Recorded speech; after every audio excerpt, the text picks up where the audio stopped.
হজ যাত্রীদের সুবিধার্থে আগামীতে পোর্ট অ্যাপ চালু করতে যাচ্ছে ধর্ম মন্ত্রণালয়। রাজধানীর বেইলি রোডে অফিসার্স ক্লাবে হজ এজেন্সিস অ্যাসোসিয়েশন অব বাংলাদেশ হাবের আলোচনা সভা ও ইফতার মাহফিলে এসব কথা বলেন ধর্ম উপদেষ্টা আ.ফ.ম. খালিদ হোসেন। তিনি জানান, প্রতিটি হজ এজেন্সি সরকারের সাথে মিলে কাজ করলে দ্রুত এই খাত এগিয়ে যাবে।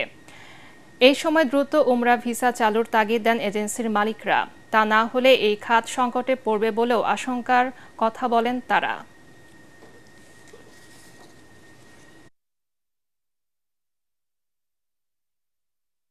আমরা হজ ম্যানেজমেন্ট একটা পোর্ট অ্যাপস করতে যাচ্ছি, যেখানে একজন হাজি সৌদি আরবের কোন জায়গায় আছে বাংলাদেশের আত্মীয় স্বজনরা মোবাইলের মাধ্যমে সেটা জানতে পারবেন, এবং কোথাও হারিয়ে গেলে সেটা আমরা ট্রেস আউট করতে পারবো।